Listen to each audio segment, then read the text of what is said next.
There he is, the man, the myth, the legend. Well, the White Sox have added a veteran outfielder they desperately needed, but it comes with one drawback. Plus, we're going to have Anthony Kay, Paul Janish, Connor McKnight, and Len Casper all set to join this live special edition. Well, we are live here at White Sox Fest. This is Locked On White Sox.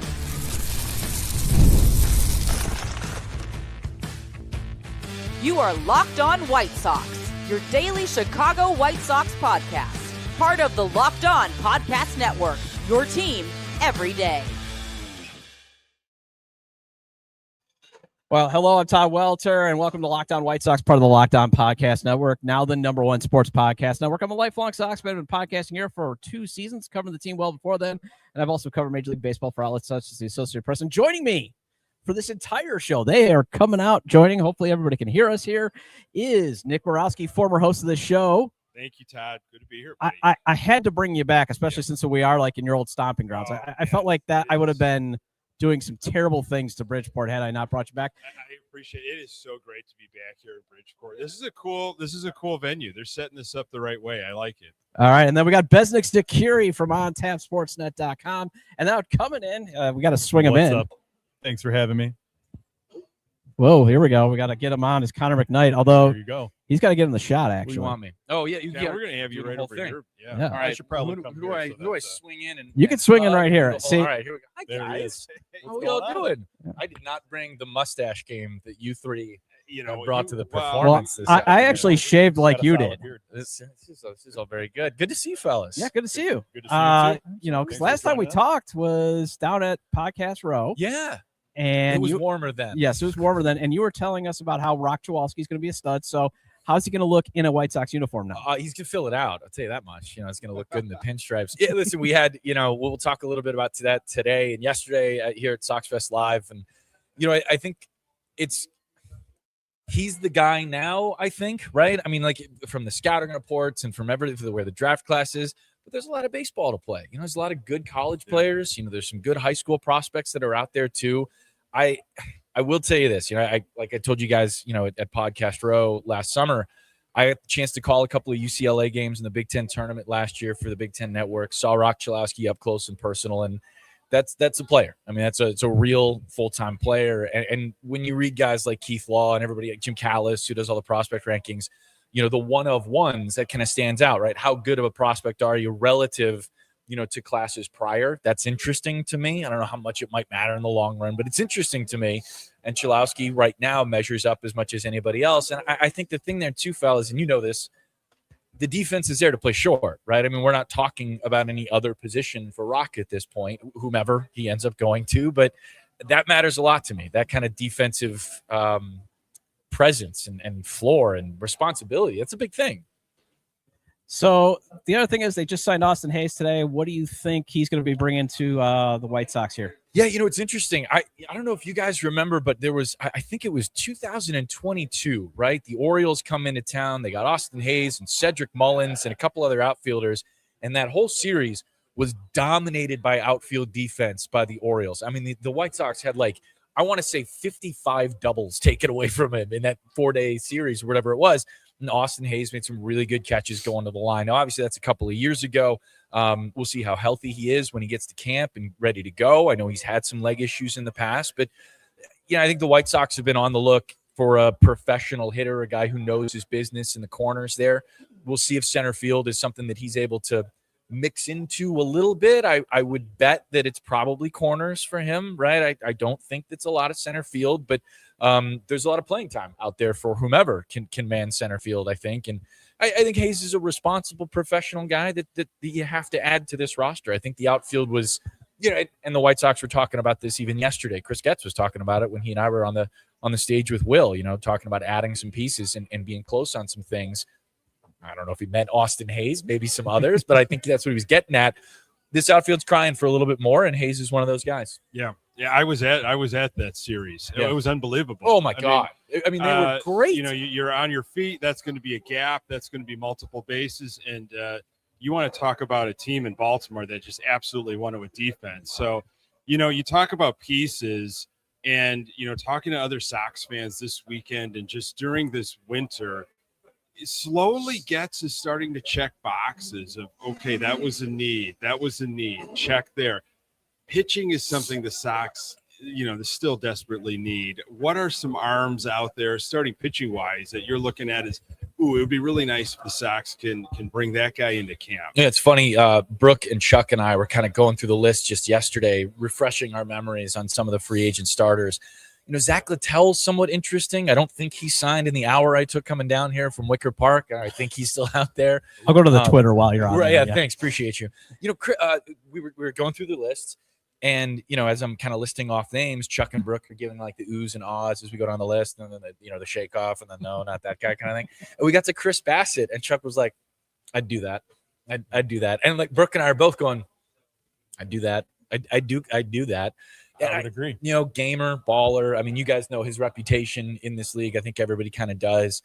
I wouldn't be surprised if I think the idea might be, right, to get a starter who you can go, or an arm that you can go, okay, I could see 100 innings out of this guy, and we're not pushing, so much. Guys who have been there before, Bassett, advanced age, Littell kind of coming off of some weird kind of walk issues a little bit over the last 2 years. But you can still see where 100 innings works. And I like to talk about, I think we talked about this at the ballpark last summer. I kind of think of some of these veterans as insulation, right? Yeah. You have to be able to protect the sensitive stuff inside the wires from getting overexposed and overloaded, right? That's not to say that some of these young guys can't take it or aren't ready to step up, but you've got to make sure that you got the proper insulation. They're not, completely frayed by the time you get to August, because there's still a lot of baseball left after that.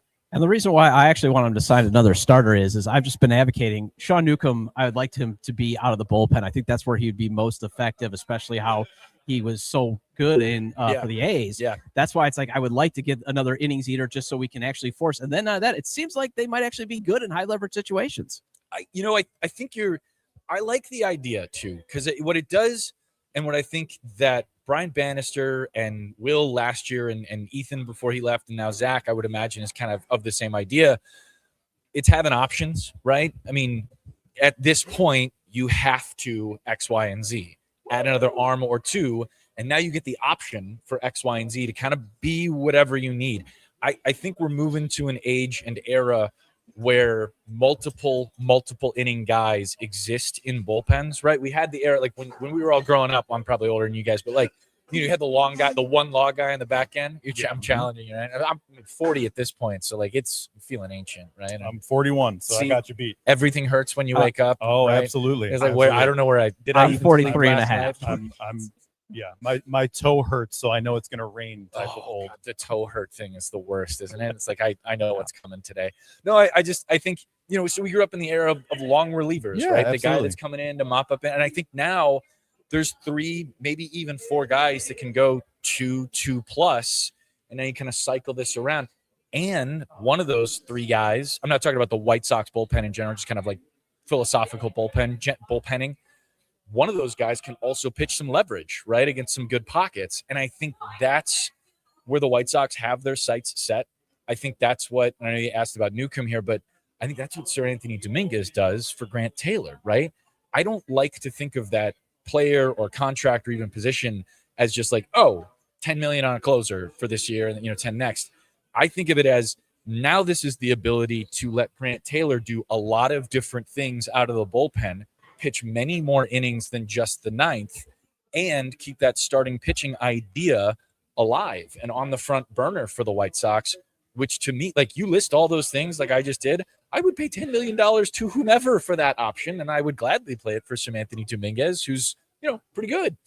I actually like the Sir Anthony Dominguez signing too, because it actually allows Will Venable to deploy like you're talking about. He likes to, as I said, he's probably going to close, but he didn't really commit to it. But how he liked to get his high leverage reliever guys at the most high leverage points, and that could be the 6th, 7th, 8th. But you saw it, how many times they'd be getting to the 6th, 7th, blow a lead in the 8th, or now it's still tied, or they're ahead by 1 in the 9th, and then you got to go to Brandon Iser. And I like Iser, but he's a low leverage lefty. He's going to be more your long guy, and you just can't have that. So now you have those options. Well, it's not just that. It's we had a chance to talk to Will before the game every day, all that kind of stuff. So you do that game, right, where you're going to Iser and some. Now, what does your next game after that look like? Even right, game 3 of this series or 4 of a 4-game series. You've tapped Taylor maybe twice in the last 3 days. Leisure's probably pitched twice. Now you've done Iser. Like, okay, there's another one before your off day kind of thing. The stress that puts on an entire pitching staff, I think, is one of the things we as a broadcaster are really going to put out there as a story this year, because it is such a big story for teams going on. I think that you're sitting at home on your couch, you're watching every game, but it's okay, get out and pitch the next one. It was Wednesday yesterday, today it's Thursday, go out and pitch tonight. I don't know, do your job. Right? And it's just not. And the stress that puts on managers and pitching coaches and bullpen. I mean, it's real. I mean, that's what grays guys' hair thins them out, Yeah. Can I talk a little bit about the guys that are going to be on the receiving end here, Teal and Caro? How do you look at how that's going to get managed? Is that a platoon? Is one person going to emerge and take the lion's share? Because both exciting. Loved what I was seeing towards the end of the season, especially. I wanted them to keep playing. I want to see more. What do you expect from Teal and Caro? Well, Nick, let me ask you, did you read, I just caught this on my way into SoxFest yesterday, the piece that awesome Adrian, article. I forget Gonzalez, ESPN writer. yes. Yeah. We'll have to pick it up. Please Driveline, tag him. I feel bad. So Caro went to Driveline over the offseason. I think it was a 3-week program, not the whole whatever, which is just fat. And it's such a well-written article. And the kind of the Driveline is Driveline. I don't know where you guys stand on that kind of idea generally, and launch angle and all this stuff. I love it. We've much maligned some of these things in some places. We have lionized some of it in some others, and we've really taken shots at it in some other places too. But when you read through kind of what Caro is approaching here, it's kind of it's a really holistic thing. It's a lot more than just like, you think about the Josh Donaldson video on MLB Network from years ago, where it's like, oh, if they're telling you to hit ground balls in Little League, fire your coach. And it's like, Josh, that's not how it works. Like, that's not how anything works. But it's not just that, right? Right. So anyway, about Caro, I love that he's going for that next step by whatever means necessary. Like you, I'm very interested to see how it all measures out at the end of the year. I think maybe, like, if you listed, hey, Connor, what are the 3 things that you wish you knew now? I think it'd probably be plate appearances for both Caro and Teal, like in the top 3 for me.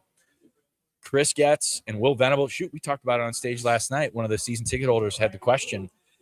They remain incredibly confident that having that depth at that position is an asset they have that a lot of other teams don't. And I get that it presents some stickiness in the lineup, I guess. Obviously, there's the Andrew Benintendi of it. If he's taking a lot of DH at bats, that prevents you in some ways from putting Caro and or Teal as the DH in that lineup.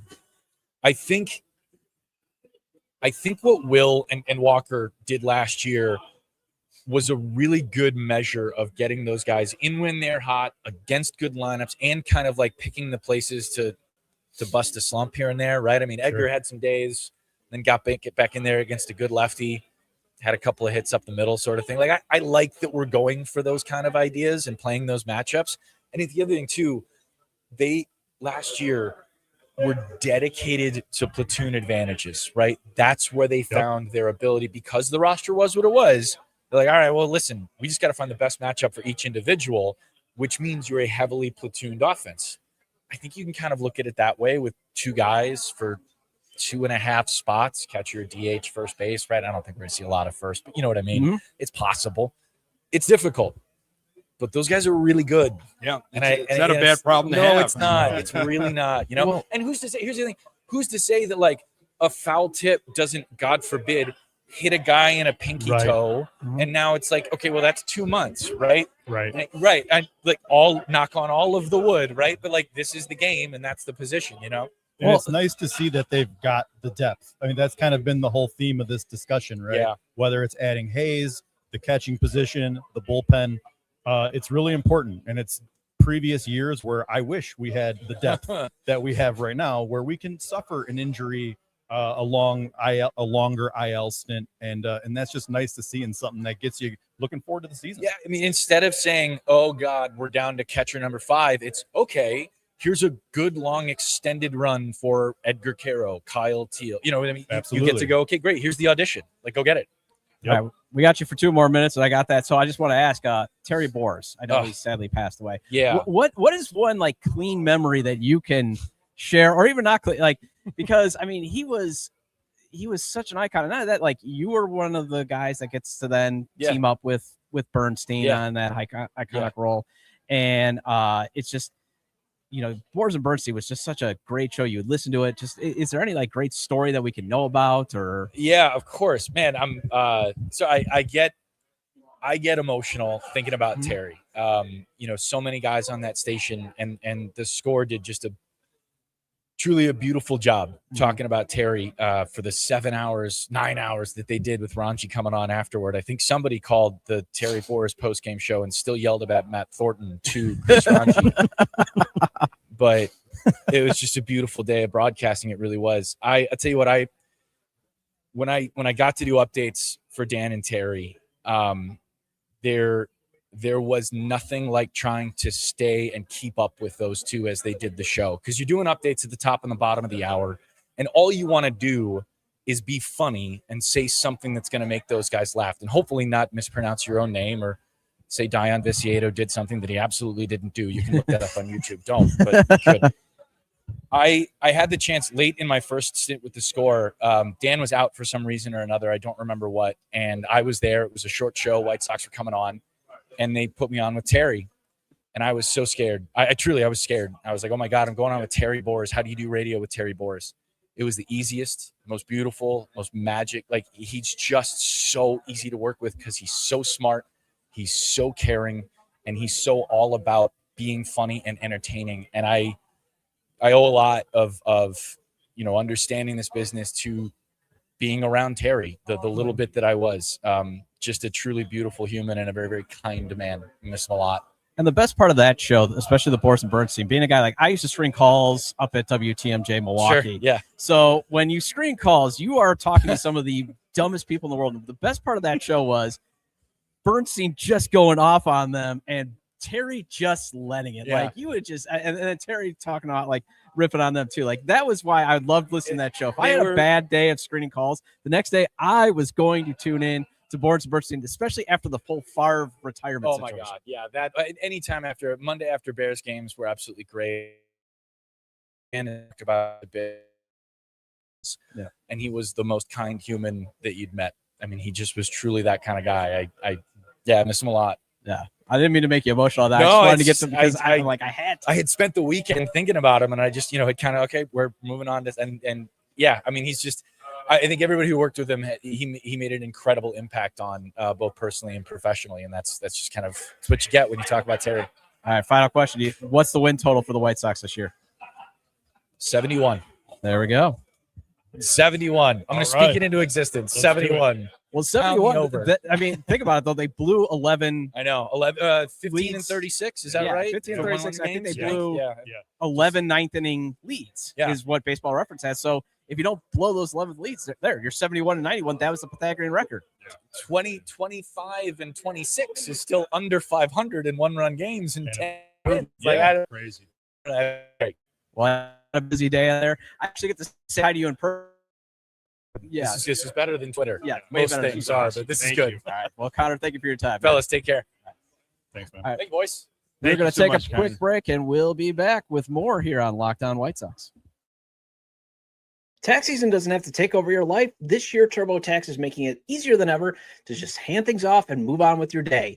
With TurboTax full service, you can have your taxes done for you by a trusted local expert, start to finish, without the stress or the guesswork. Instead of spending hours trying to figure out forms, you can meet with a local TurboTax expert in person or connect online. And they'll handle everything from W-2s to self-employed forms and work to get you every deduction. You can upload your documents, go about your day, and get updates right in the TurboTax app. It's a huge time saver and gives real peace of mind knowing an expert is handling it. And I got W-2 and 1099 income, so you best believe I was looking for a way to make doing my taxes easier, and TurboTax accomplished just that. For a limited time, you can have your taxes done by a local TurboTax expert for just $150 all in. If a TurboTax expert didn't file for you last year, just file by February 28th. Take taxes off your plate and get back to your life. Visit TurboTax.com/local to book your appointment today. Thank you for making Locked On White Sox your first listen of the day, and thank you for making Locked On the #1 sports podcast network. And if you haven't already, go check out our new Everydayer Club. You get access to an ad-free audio feed of Locked On White Sox, compatible with Apple Podcasts, Spotify, and every other major podcast app. You're going to get an invite to the members-only Locked On Everydayer Club Discord server, which includes a group chat just for listeners of this show, and I'm in there. I definitely hope you're in there too once the season rolls around, as we can talk about how the games are going, what we're loving, what we're loathing, and just talk some White Sox baseball. So go to lockedonwhitesox.supercast.com or tap the link in the show notes to learn more. Legend. Yeah, All right. Pitch the most random. Back here live at SoxFest. This is Locked On White Sox. We're here with Paul Janish, the Director of Player Development. I got Nick Murawski and Besnik Zekiri. And Paul, thank you for your time joining. The one thing I really wanted to ask you about is right now all these player rankings are coming out. You know, the top 100 baseball player rankings.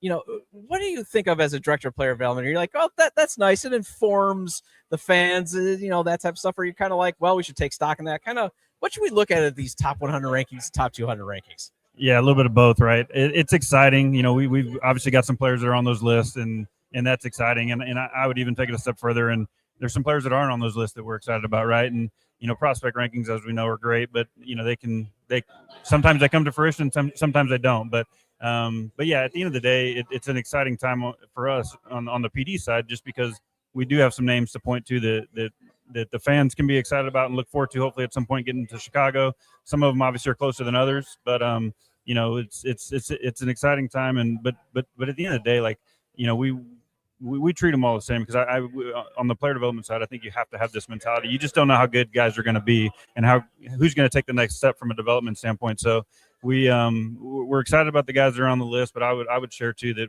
we feel really good about the environment, the culture, you know, the momentum that we've developed over the last couple of years. You know, Birmingham winning the championship the last couple of years is, you know, internally is a pretty big deal for us, and something that we point to a lot of. You know, you don't do that without playing good baseball. So Noah Schultz, obviously he's on the top of everybody's mind. He kind of struggles, but you kind of want to be like to everybody back, and that's what I've been arguing. He was darn good in 2024. He just kind of had that knee injury.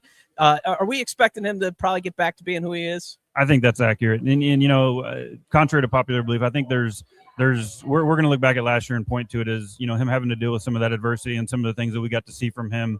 You know, the willingness to push through and to go out there and want to compete, even when he wasn't, you know, even unbeknownst to us at certain times, you know, the knee wasn't feeling as good as obviously we would hope. And, you know, he grew an inch last year prior to the season, right? I mean, he's 6'10", and, you know, it's just a unique body type. I think we can all agree, but a big believer in Noah. Talking to him this offseason, he's had a really good offseason. Coming into spring training, I think from a physical standpoint, he feels as good as he can. And yeah, I believe that despite the fact that, you know, he's a first rounder and on prospect list, I would tell you I'm even maybe more bullish on him having a really good year. That's great. The question I wanted to ask is, you came up through the minor league systems. It wasn't that long ago. Is there anything now that you're on the player development side that really stood out where you're like, wow, this is a lot different than when I came up, or something, anything like that? You know, I just think we have to acknowledge, you know, I've got 8th grade and 7th grade boys, and I coached in college and did the recruiting thing. I just think we have to acknowledge, you know, what young players are exposed to now, you know, whether it's the travel ball scene, whether it's college and the NIL and the transfer portal. You know, they're just coming up at a different time. Fast forward to when they do get in to the pro level, you know, they've just been exposed to different things. And so, like, I think a big part of what we try to do a good job of is just communicating with players and making sure they know, you know, what they're really good at. I think on the development side, we don't do it on purpose all the time, but as an industry, we have a tendency to point to what guys are not good at, what they can't do, and why they're not going to be successful. So we really try to highlight what guys are good at, what their lane is to get to the major leagues and have success and help a major league club win games, while also, you know, with the development plan, highlighting, you know, what they do need to get better at, but try to do it with a little bit of a positive spin. Yeah, I want to just switch your focus to the big league, to these guys that Sox fans got really introduced to last year, the younger guys and the movement that way. And, you know, hearing from them this weekend, and you just get a sense that they like each other. There's some chemistry there. They're excited to play together. What have you seen with that, and how important is that moving forward with these young guys? Yeah, I think it's huge, and I think you nailed it. I think you're dealing with a bunch of young guys that genuinely like being around each other, right? And you know, I think it's hard to quantify, you know, but capitalizing on that momentum and taking into account that a lot of these guys are going through some of the same, you know, adjusting to the major league level, and that's so valuable to for them as a unit to be able to do. And you know, the nature of the game now, you know, like Teal gets traded and, Braden Montgomery comes over in the trade, both of those guys are still young in their pro career, but they plug right in, right? And, obviously what Colson did at the major league level last year, everybody's really excited about and what he's going to have ahead of him. But I just think you point to Will Venable and his staff and the ability to kind of foster that. I know on our side, what we try to be very intentional about is, creating an environment where guys expect to play well. Like we don't want guys to want to get to Birmingham or to want to get to Charlotte or even really to want to get to Chicago. We want them to want that, but ultimately, like, I want you to get to Chicago and play well, like get to the next level and expect to play well. And, it's the major league level is hard. We can all agree on that, and adjusting to it is a difficult thing. So I think there's a lot of benefit to having a group of players that are doing it at the same time because they can lean on each other. And and we saw it the second half of last season. And I think myself included, but the fans and everybody else are excited about what the season holds. So I don't know if a lot of Sox fans know this, but they do remember Philip Humber. They might not know that you were teammates with Humber at Rice University. And, I mean, this was a guy who was out of minor league options, had some injury problems. The White Sox take a flyer on him. He has a solid first year, and then out of nowhere, he just throws a perfect game. It's like one of my favorite baseball stories out there. What do you remember about Phil Humber just being a teammate of his?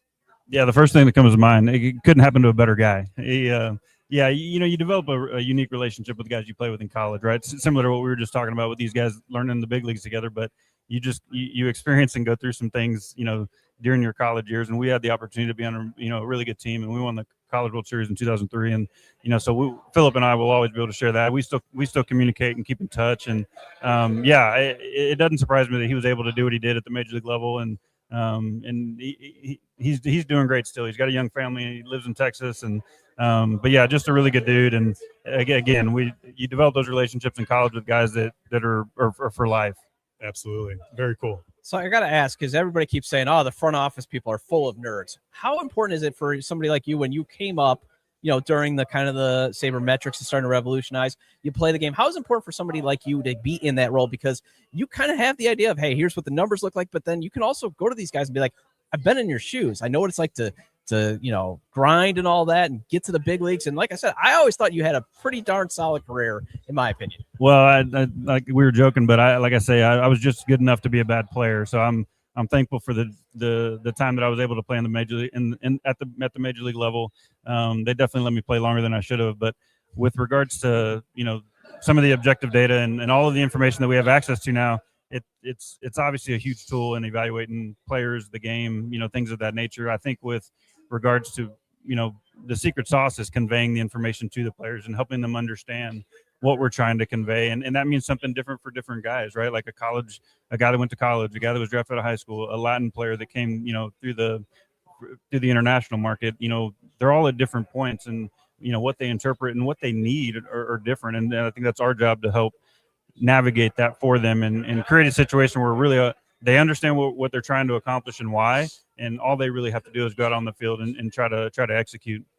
Does Chris Getz ever give you a hard time knowing that, like, now you got Brian Bannister and Ryan Fuller? I mean, because obviously you're very involved, but you feel like you're very supportive. Where Getz, when he was the director of player development, it was kind of like, you're it. That's it. Like you got some very dynamic people helping you. And I like I said, I like your background too. Yeah, no, there's, we'd say this a lot within our group. We have, again, going back to the players that we talked about and getting to the major league level together, a lot of our group, we say a lot, it's about the people. And I believe that. I think it's a big deal. I do think I draw on my experience as a player a lot in the role.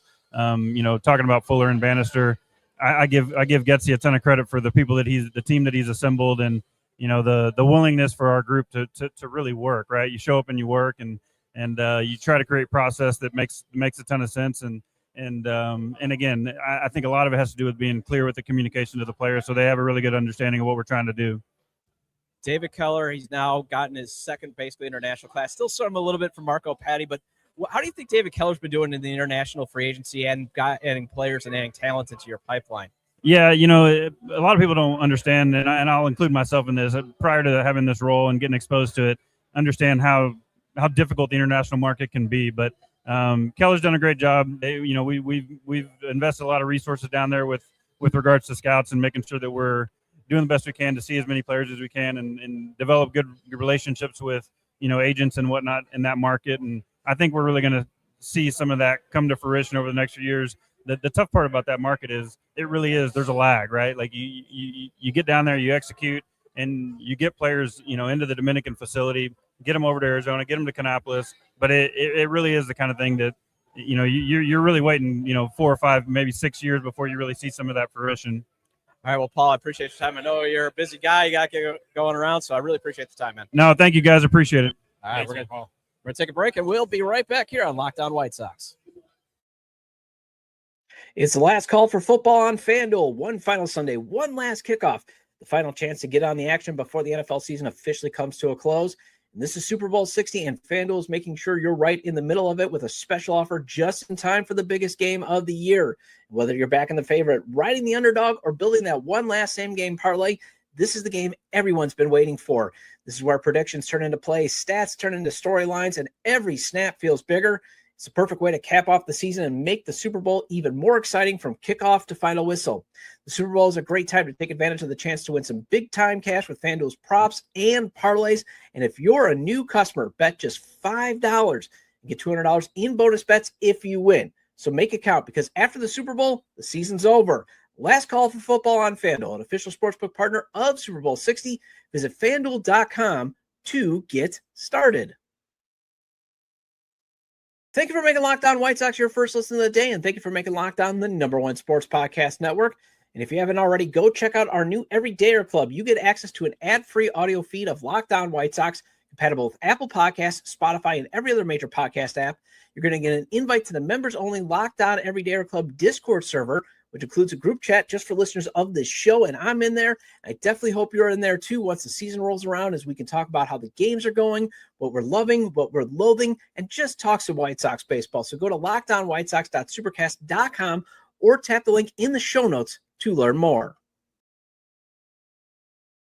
Welcome back to Locked On White Sox. I'm your host, Todd Welter. I'm here with Besnik Zekiri of OnTapSportsNet.com and Nick Murawski of Good Guys Talk Back. And hey, former host of the show. And like I said, I could not do a special live event on the South Side without bringing Nick and without bringing Bez. I feel like I would be like insulting Sox fans if I didn't bring you guys back here.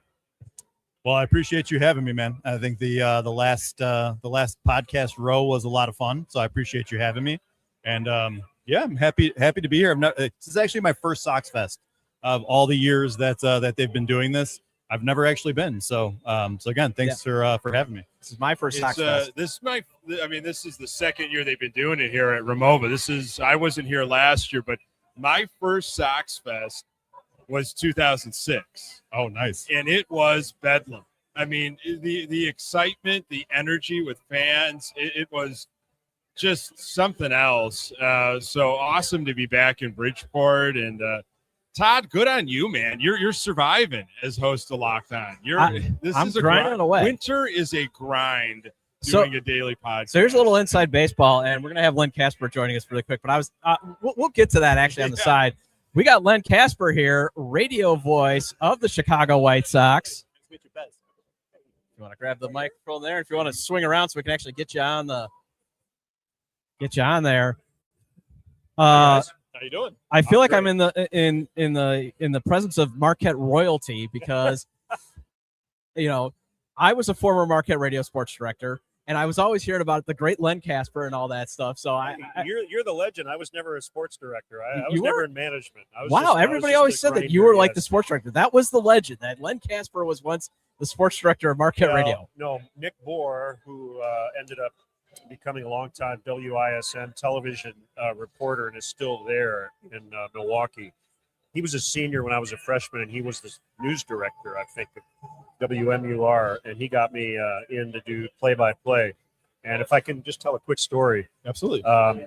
1989, we were going to go to South Bend to do Marquette and Notre Dame. It was going to be, I believe, the first ever live road broadcast for the station. And that was probably the worst winter storm in the history of Chicago. We got stranded in Chicago. We never made it. There was a bus carrying students that made it at the arena. They got there with like 2 minutes to go in the game. They literally were all hammered. They all walked in and cheered and then left. But we got stranded in downtown Chicago. We ended up going over to Gino's East Pizzeria and had a pizza and went back to Milwaukee. Never did the game. And that's when Marquette and Notre Dame were as a That huge was a big deal then, yeah. But it was like a 13-hour trip. All right, and the last inside baseball thing on there, Bill Michaels says hi. I texted him. The big unit. Yeah, I used to produce for Bill. Right. I'm a WTMJ alum. But getting into the radio play-by-play, there's a lot of talk about when it comes to the television broadcast. And sometimes I've even said, we got a great radio play-by-play man in Len Casper. If you don't like what's going on TV, just turn it on mute and listen to Len. Yeah, well, I know that on MLB TV, you can now sync it up. Not only – you used to be able to you had to slow I think the video down and match it with the audio, but now I believe there's video on there, and then you can just pick the audio thing, which is kind of nice to be able to do. And I'll do that too when I'm watching games. Is I'll listen to both broadcast, radio, and TV because I like to kind of dip in and out. But I just think radio and baseball are a match made in heaven. In the summer. If you're running errands, you're in your car, you're at the beach, you're at a picnic, you're at the supermarket. Just put in your earbuds and listen to a ball game. Nothing better, in my opinion. So when you're calling the White Sox World Series in a few years, how sweet is it going to feel? Because remember, everybody's like, "Oh, Len leaves the Cubs because you want to do a World Series," and then you go through probably one of the worst seasons ever. How sweet is that call going to be? Oh, it'll be amazing. And I've been with a few different teams and a few different rebuilds, and this one will feel very sweet. There's no question about it. Look, you don't, as a broadcaster, take a job based on how good the team is at that time. And when the White Sox won the division in 2021, I heard people go, "Oh, the reason you went to the White Sox because they're going to be good." No, I went to the White Sox because that's when the job opened, and that's when I decided that I wanted to make the move. But there's no question this team is now headed in the right direction. And, yeah, the vibe's good, man. The culture's good. I really like Will Venable. I think of all the things that Chris Getz has done here over the last couple of years with all of the infusion of talent in the organization, he got the right manager. And I think everybody respects him in that clubhouse. And I think it shows. Yeah. You're the eyes. You're the eyes for fans, especially for fans that maybe haven't been able to get TV the last year or so. And you talked about culture, and I'm wondering seeing what the Sox have done and the boxes that have been checked this offseason, what do you think is going to jump off immediately? What do you think is going to be different from a fan perspective in watching this 2026 White Sox team play? Well, I have to start with Murawski just because his profile is something this team really hasn't had since Jim Thome, probably, right? Adam Dunn, it didn't go well here, but, he's got the Kyle Schwarber profile, and I'm not saying he's going to hit 50-plus home runs, but 35 to 40 home runs, 200 strikeouts, 100 walks, I'm in on that. And I just think it's kind of exciting, right, that he's here, and he's young. He's not like he's 35. He's 25 years old. So that's going to be the biggest thing for me, just watching him adjust to pitching in the major leagues. And then the group of young players, the guys who have already gotten here, the guys who hope to be here in 2026. I love major league debuts. I love to see the nerves, and I love to see how guys kind of grow. The Montgomery debut was awesome in Colorado. I don't know. I don't know what you guys think. I don't know if he's a 40-homer guy, but I wouldn't put it past him. I think it's very possible he could be a 35 to 40-homer guy. And for me, it's defense. That's the biggest thing that stuck out to me about Colson is that he looks like a shortstop. And the White Sox have a lot of shortstops, and they might have even more shortstops after the draft. That is a really good thing. And so I think team-wise, not beating yourself, catching the ball, make the other team beat you. I heard the word scrappy thrown around from opposing broadcasters. And I said, I really like the way your team plays. And we didn't hear that a lot in years past, but we did hear it last year. And I would like to think we'll hear it more this year. Yeah, we were talking a little bit before, and I've talked, to so many Sox fans over the winter. And when you have a group of young players, there's something about they don't know enough to know enough. They don't know that they should be good. They don't know that they shouldn't arrive right now. And I love what I saw towards the end of the season, the excitement, just kind of winning for each other, playing for each other.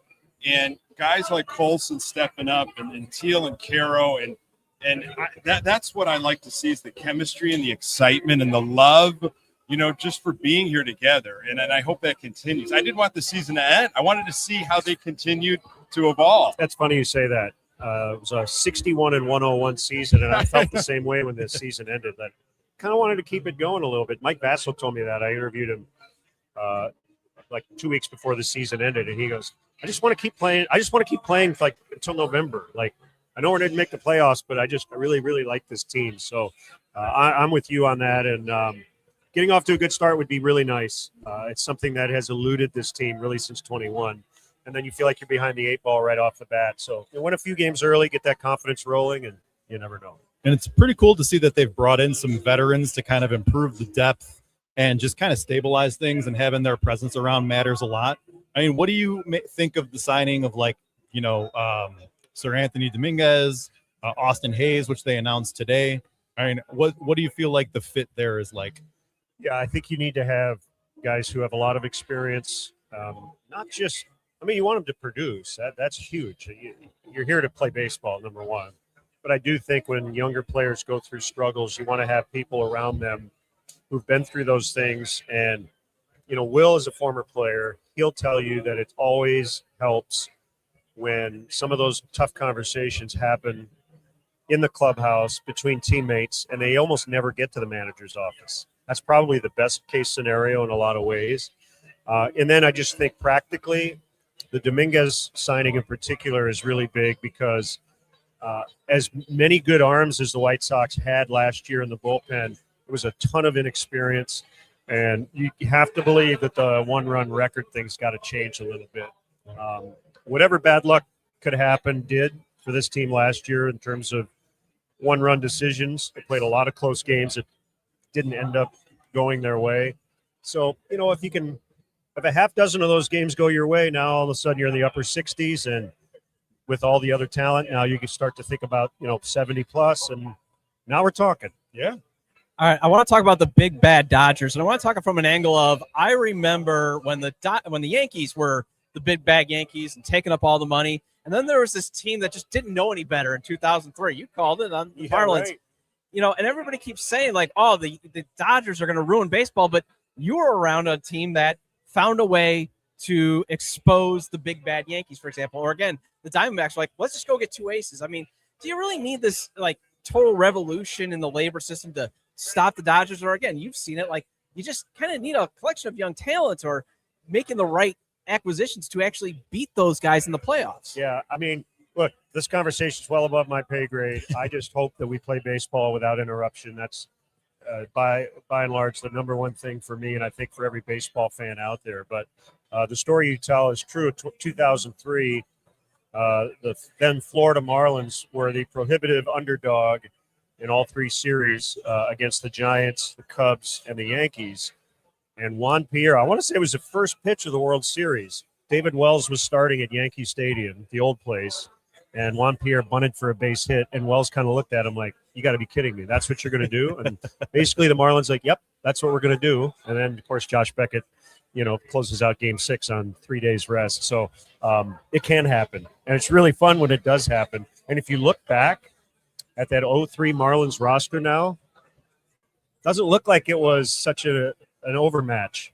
I mean, they had Pudge Rodriguez, Yep. Mike Lowell, Derek Lee, Yep. Luis Castillo, Brad Penny, They Carl were- Pavano, They were just young. Dontrell Willis, Yeah, right. Miguel Cabrera. So by the end of it, you look back and you go, man, that with that team, Jeff Conine was a late season acquisition. You go, that team was stacked. That's not how it was viewed at the time. Yeah, and we're hoping that the White Sox are kind of like that, this Marlins team. Len, I really appreciate your time. I tried to get a word for Phil Santiola to pass along, but he didn't get back to me. I appreciate talking to a Marquette alum and a WTM alum, Awesome. and I think for time. Thanks, guys. We're going to Appreciate take a quick break, and we'll be back with potentially Anthony Kay here on Locked On White Sox. Let's be real. Managing your finances can feel overwhelming. Between subscriptions you forgot about, bills that keep going up, and trying to figure out where all your money actually goes each month, it's easy to feel like you're losing control. And who has time to track down every transaction or hunt down hidden fees? That's where Rocket Money comes in. the personal finance app that helps you take control. It finds and cancels your unwanted subscriptions, monitors your spending, and helps lower your bills so you can grow your savings. And you'll love how it tracks all your subscriptions and lets you cancel them right in the app with just a few taps, so no more hunting down customer service numbers. The automatic transaction categorization is a game changer. You can finally see exactly where your money is going each month. You can set budgets and goals, get personalized insights, and receive real-time alerts for large transactions, upcoming bills, and low balances. It even consolidates your checking, savings, loans, and investments into a single dashboard so you get a clear view of your entire financial picture. And it has made managing the budget in my household less stressful. So let Rocket Money help you reach your financial goals faster. Join at rocketmoney.com/lockedon. That's rocketmoney.com/lockedon. rocketmoney.com/lockedon. Thank you for making Locked On White Sox your first listen of the day, and thank you for making Locked On the #1 sports podcast network. And if you haven't already, go check out our new Everydayer Club. You get access to an ad-free audio feed of Locked On White Sox, compatible with Apple Podcasts, Spotify, and every other major podcast app. You're going to get an invite to the members-only Locked On Everydayer Club Discord server, which includes a group chat just for listeners of this show, and I'm in there. I definitely hope you're in there too once the season rolls around, as we can talk about how the games are going, what we're loving, what we're loathing, and just talk some White Sox baseball. So go to lockedonwhitesox.supercast.com or tap the link in the show notes to learn more. Welcome back to Locked On White Sox. I'm your host, Todd Welter. I'm here with Besnik Zekiri of On Tap Sportsnet, Nick Murawski of the Good Guys Talk Back podcast, formerly hosted this show. Really glad that you guys came back. You're here. Nick or Bez, you were with me when we did Podcast Row at the end of the season, so I'm glad that you're able to join me again. And Nick, I'm like, I got to bring back Nick for this. I know the fans would love this and that. So we're waiting on, I think, Anthony K. But while we're waiting, Austin Hayes, major signing. I know you got your angle, but first I want to go with Nick on your angle because you seem you seem pretty excited about the move. It's a real outfielder. I mean, I hate to dumb it down that way, but we have tried so many different things over the last several years with turning guys that really shouldn't be outfielders into outfielders. And, look, I just love that they're actively checking boxes. And it might not be names that are popping off of the list. And, you're not going to be maybe calling a ticket rep on Monday trying to get into season tickets because of an Austin Hayes signing. But I like it. I like that they're continuing to work during the offseason. Now, I get it. He doesn't have a lot of experience outside of left field, but we'll see what can happen. All right, joining us now, the new recently signed Anthony K. If you want to slide on in here. Oh, good. How are you? Thanks for being here. Hey, it's gone. Anthony, Doing thank well. you How for are you? joining us Yeah, no here. problem. And I got the guy that actually was advocating for your signing as early as October here. How about that? Content on Tap Sportsnet. So, Bez, I'm just going to hand it over to you. You can. The whole reason behind it, I guess, is, obviously you had a great year there, but I've got 3 little kids. They wake me up at unholy hours in the morning at 5 a.m. And I'm just, a huge baseball fan. So I'm like, the NPB games are on. Let me see if I can find, a totally legal stream to watch those. And I was like, wow, Franmil Reyes and these players that I remember. Yeah. So I was able to come across and watch some of your games and watch you pitch. And, it was interesting. And then I heard rumors or stuff, out there that you were looking to make your way back stateside. So I just wrote up an article. It was this guy just pitched a great game in the playoffs. I think he went 7 innings this past playoff season there, which they've got a pretty interesting playoff system in Japan. Started on that. Yeah, they just kind of keep playing. Yeah. Anyways, I won't digress there. So I was just kind of this guy should be on the Sox radar. They signed Eric Fetty from the KBO. I'm sure you've heard the story, and that worked out really well. Yeah. So I feel like I kind of manifested you, and now you're here. Well, I appreciate it. Thank you. Yeah, I think the White Sox were one of the first teams that I talked to in free agency, and I had a Zoom with all the coaching staff and all the pitching guys, and I think they had a pretty good plan for what they wanted for me, and kind of everything just worked out, and we were able to get the deal done pretty early in the offseason, and we're happy to be here. When did something click for you? When was the first time you said, wait a second, something's different. I like this, and I think that this can maybe translate it back into MLB? A little bit early on in the first year I was there, I was working on a sinker over there. I used it a little bit in the first year. I gave up a home run on it early on when I started using it, so I kind of stopped using it a little bit that year. But then once the off season came around in between the first and second year, I really started working on that pitch just because I thought, it'd be really helpful over there to try and get a lot of ground balls. And I came back in the second year and really relied on that heavily, like pretty much just as much as my four seam. And, obviously it led to, the massive ground ball rate and, had me going deep into ball games. And I think that's probably the biggest thing that, helped, shape me into the kind of pitcher I am now. How deep is the pitch mix looking now? After talking to the White Sox, the coaches and stuff, I think you were throwing 5 different pitches in the NPB?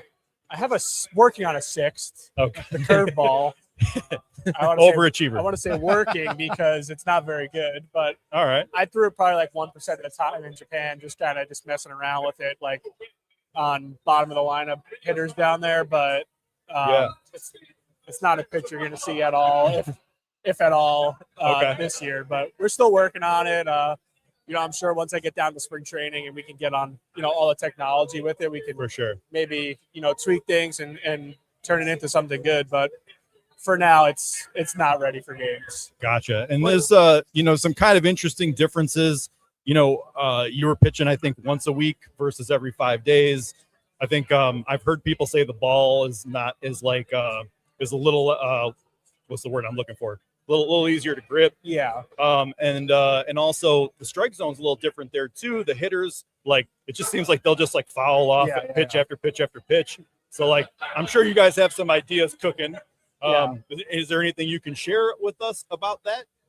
I've been throwing with the big league ball now all off season, so that's something that still getting used to. Obviously, it'll be different once I start facing hitters. The strike zone will for sure take a little bit of getting used to. It's a little bit more of like a rectangle in Japan. Like the umpires will give you a little bit more off the plate, but you won't get the high strike. So that's a little something that I'm gonna have to get used to here. I'm gonna rely on the catchers to use the ABS and help me get a feel for it, because I'm gonna want those balls off the corners that are not strikes here. Yeah, absolutely. So this is the question everybody I'm sure has asked you. What can you tell us about Munetaka Murakami? Because I'm sure you faced him and now he's your teammate. Oh yeah, I think he was 6 for 14 off of me, so he had my number. He has everyone's number. Thankfully able to keep him in the yard though. No home runs, but I mean, the raw power that guy has is off the charts. That's you're getting 80 grade power out of him. He's got the potential to hit 40, 50 homers. If everything goes right. We need it. He's a professional hitter. I think he'll be able to make the adjustments to big league pitching, and I don't see why he won't have the success that he had in Japan over here. Did you text him saying, "Hey, you stole my thunder"? I mean, I knew the White Sox were gonna. You're probably realistic that they're gonna add more players, but at the time, you were the first big signing, and then here's the guy that you went up against in Japan. I'm glad we got him, so I don't have to face him. It's I think he's gonna put together a lot of competitive at bats, and he's not. I don't see why the strikeout concern. I don't think that's gonna be much of a problem. All right, so bringing it back to you. I know you're not Eric Fetty, but did that kind of play into how the White Sox were able to bring Eric Fetty back? He gets success. Is that kind of one of the things that kind of drew you to the White Sox, or was it just, hey, I want to be back in Chicago because I really enjoyed my time here and I really liked it? Yeah, no, it definitely was part of the talking points that they had, when we first had that, Zoom call. I think, obviously they had a lot of success with him in that first half before they traded him. It's definitely, part of the plan that they had for me, I think, going from the 7-day rotation to the 5-day rotation, they'll have a plan for that. And I think, they kind of laid out the blueprint with Eric Fetty. I think, it definitely intrigued me a little bit more to come over, that they have had success with those guys already. So did you also foresee yourself kind of being the Sage veteran now with coming over? Because right now you've got, you and Davis Martin and Shane Smith have the most experience. Like, were you envisioning like, and now I'm not going to come back to the, to the States, but now I'm like, kind of have to show guys how to go about their business maybe? Yeah. Like, and when we had that first Zoom call, they kind of were like, yeah, you're going to need to be like our veteran leader. And I was like looking at them like, what are you talking about? I'm only 30 years old. And then, I looked at the roster and it was like, I think I was like the fourth oldest guy at the time. I think we just added Austin Hayes. Yeah. So we're the same age. So, maybe he could help me out a little bit there. But yeah, it's going to be a weird dynamic for me. It'd be probably the first time in my, professional career to be, kind of that older veteran leader kind of guy. And I think, I've done it all. I've been traded, I've been DFA'd, I've been sent up and down, I've started, I've relieved, I've done it all. So, I think, if these guys have any questions that they want for me to answer, I'll be there. I've done it all. So, I'll try and, use my knowledge for what I experienced to try and help these guys out. We've seen, we've seen these young guys start to kind of gel towards the end of last season. And, fans really excited of what year 2 is going to bring for guys, and I was wondering if you've already gotten a chance to bond with some of these guys and develop any relationships with, this roster in 2026. Yeah, so this weekend's the first weekend that I'm meeting all these guys. Right. You could tell that they're a very close-knit group of guys. I've been telling a bunch of people that they kind of remind me of the Blue Jays when I was coming up with, Bo and Vladdy and Bichette and, Biggio, all those guys that came up like together. They all had very, a lot of chemistry and, it was a fun group to be around. I think, just being with these guys just for the weekend, it kind of, reminds me of, what they had when they were first coming up. All right, final question, because we only got you for a few more minutes. In the Crosstown Series, if you get a chance to face the Cubs, will it feel a little sweet to maybe beat them, or is there going to be a little bit on that, or like the Mets knowing that? Oh yeah, for sure. We're on a revenge tour here a little bit.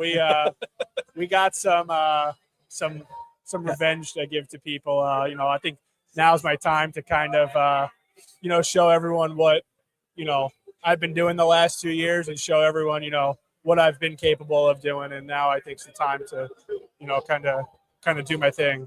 Well, Anthony, I appreciate your time. Yeah, We're looking forward to you. Good luck. Thank you you. for coming here. Nice meeting you, man. Glad to have you here. Thanks so much for being with us. We're going to take another break, and we'll be back with more on Locked On White Sox. Tax season doesn't have to take over your life. This year, TurboTax is making it easier than ever to just hand things off and move on with your day. With TurboTax full service, you can have your taxes done for you by a trusted local expert, start to finish, without the stress or the guesswork. Instead of spending hours trying to figure out forms, you can meet with a local TurboTax expert in person or connect online. And they'll handle everything from W-2s to self-employed forms and work to get you every deduction. You can upload your documents, go about your day, and get updates right in the TurboTax app. It's a huge time saver and gives real peace of mind knowing an expert is handling it. And I got W-2 and 1099 income, so you best believe I was looking for a way to make doing my taxes easier, and TurboTax accomplished just that. For a limited time, you can have your taxes done by a local TurboTax expert for just $150, all in. If a TurboTax expert didn't file for you last year, just file by February 28th. Take taxes off your plate and get back to your life. Visit TurboTax.com/local to book your appointment today. Thank you for making Locked On White Sox your first listen of the day, and thank you for making Locked On the #1 sports podcast network. And if you haven't already, go check out our new Everydayer Club. You get access to an ad-free audio feed of Locked On White Sox, compatible with Apple Podcasts, Spotify, and every other major podcast app. You're going to get an invite to the members-only Locked On Everydayer Club Discord server, which includes a group chat just for listeners of this show, and I'm in there. I definitely hope you're in there too once the season rolls around, as we can talk about how the games are going, what we're loving, what we're loathing, and just talk some White Sox baseball. So go to LockedOnWhiteSox.supercast.com or tap the link in the show notes to learn more. All right, welcome back to Locked On White Sox. I'm here with Besnik Zekiri, Nick Murawski, former host of the show, and talked to Connor McKnight. We've talked to Paul Janish. We've talked to K. Talked to Len Casper. We can quickly talk some White Sox business before we got to get out of here. So we were talking about Hayes being added. You're on social media with an interesting take, though, about Austin Hayes being added. And that is, he's been mostly playing left field, and that is a little bit of a concern.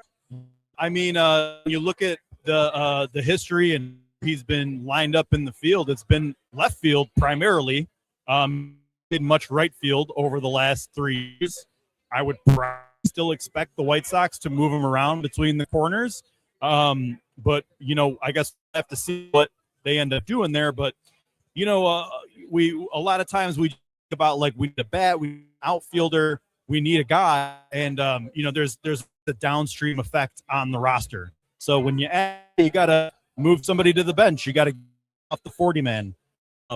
Yeah, for example, I've got my projected opening day roster here.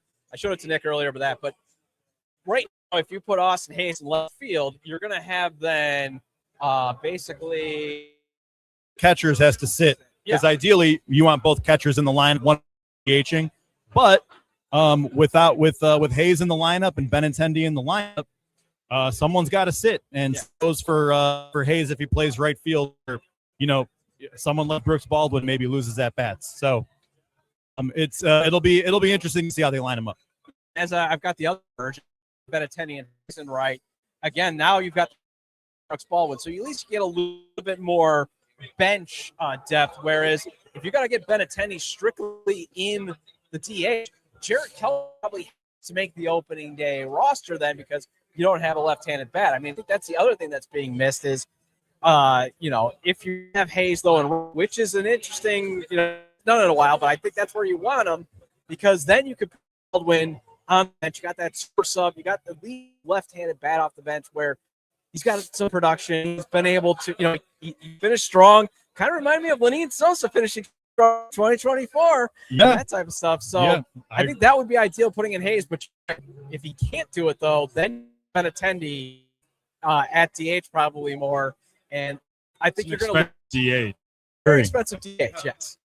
Yeah, but that's right now. You know, they kind of like made bed, and you know, it's again, they're obviously heading in a different direction. Talking to the folks that we had an opportunity to talk to, and hearing interviews that happened on day one of SoxFest, there's a lot of excitement. I personally am excited to see this failing in Arizona. I want to tap into that. Talking off mic before, talking to Melissa from Southside.com. I wanted to get her on here. She wandered off somewhere, but you know, you're very excited right now. Like, there's general optimism. Like, it does feel like, hey, I could turn on White Sox baseball this year and not feel like I got to turn off this. Like, I actually want to watch and see what happens. Yeah, and I think some of it came from the amount of one-run losses and the late inning, you know, implosions, and then they address that as best as they possibly can. And what I saw at the end of 25, I saw a team that was starting to come together. There was momentum, and I felt like, in a weird way, we just ran out of time. You know, if this season was another 2 months, there might be something crazy happening with, you know. So again, I always, this happens in spring training. I start turning into kind of a cycle. I start having anybody I know, and I'm just like, the Sox got a chance this year. But after, you know, just hearing the things and what's been happening, and Bez and I, you know, we talked a little bit off camera when we were on break of, it seems like things are just streamlined in this organization. Fine. It seems like there's a running thread. Everybody's on the same page, and they're being able to develop a team that I think they want. It might not be what we ultimately want right now, but if they are liking each other, playing well, and can rise to the occasion in the show, I'm good with that, you know, and I'm excited for what they're going to come out of Arizona with. All right, Mr. Guarded Optimism, though. How much guarded optimism should we have? Well, I mean, I get it. I get where Nick's coming from, because when spring training starts, you know, baseball's right around the corner. It's hard not to get excited. You start staring at the roster for long enough that you can convince yourself that the team might be better than they really are. But I guess for me, it's, you know, it's small sample sizes. We only saw 70 games of Colson Montgomery. You know, how soon will prospects get here? You know, there's there's always gotchas. But I like the fact that this year is we're going to get some finality on some of these players, like Brooks Baldwin, like Lenyn Sosa, like Miguel Vargas, like Shane Smith. Like, can these guys replicate what they did last year? Are they going to take a step forward? Are they going to take a step back? Then, you kind of reevaluate like where this team really is. So kind of a make or break season for a lot of guys. And that's kind of where I'm at. In terms of the outfield, too, the one of the reasons why I think you did need to add at least Austin Hayes was you were looking at Brooks Baldwin, Luis Angel Acuna, and Andrew Benintendi, and that would be a huge question mark. None of that defensively. And that's the other thing, though, I like about the Hayes signing is at least you're helping yourself get better in the margins. And that's another thing. I don't know if you guys noticed. They're trying to make a concerted effort, it seems like, to get better on the margins now, to actually get to your Pythagorean record of like 71 and 91. And then that's where you saw the Sox, really fail is the fundamental piece. When you talk about margins and when you talk about the bullpen and these little things here and there, that if you had the depth and you had guys that were able to play above average, that's where especially when we talk about AL Central, because that's what everybody wants to talk about. Well, the Sox are in the AL Central. What else has any other team in the AL Central done? It's a margin game. And we've seen games against Cleveland or Kansas City where they've just beat us. They beat us at baseball because they're fundamentally sound, okay? That's where I want to see the Sox trend is we are not going to beat ourselves. We've got guys that can play the position. We've taken care of our business in the offseason. All right, so let's put it all out there. All right, so before we head out, because I think we're kind of up again. I mean, we've been going for an hour strong. I can talk White Sox baseball in there. What do you guys – who's the player that you're most excited to watch this year? I think Montgomery. I really want to see what he can continue to do. If there's going to be a sophomore slump, I hope not. And in a weird way, Murawski takes a little bit of pressure off of him as the big bat. And if he can maybe kind of find his moments and maybe get forgotten about a little bit, and he attacks the way he was, I really am interested in the second year for him. It's hard not to go with Murakami or Montgomery. Those are great points and great. There's a lot of different good options of players to look forward to watching. I'm gonna go with Grant Taylor because he's got tremendous upside. I still kind of hope that the White Sox give him a shot again as a starting pitcher and see what he can do. But if they're convinced he's a reliever, he's a reliever. And I really want to. I think he got a little unlucky last year in some of those outings. So I'm excited to see what he does this year. I think he could be a monster in the back end of that bullpen. Unlucky. Just look at his ERA to his FIP. I mean, and how many to the eye test was those? Excuse me, seeing eye singles of I'm just going to get the bat out on this 100-mile-an-hour fastball. Yeah, I'm going to throw you for a loop on this one. I'm going to be looking forward to Shane Smith because I have dubbed him as he's a dude, in my opinion. Like, you look at his stuff, that's dude stuff. That's stuff that you see on Pitching Ninja. But I want to see him now go to an ace where he is literally shutting down guys every single month. I think that is going to be big because not only that, if Noah Schultz and Hagen Smith are supposed to be up at some point, that would be a very, if Shane Smith is your third starting pitcher and those guys are your ace, I'm liking where things are going.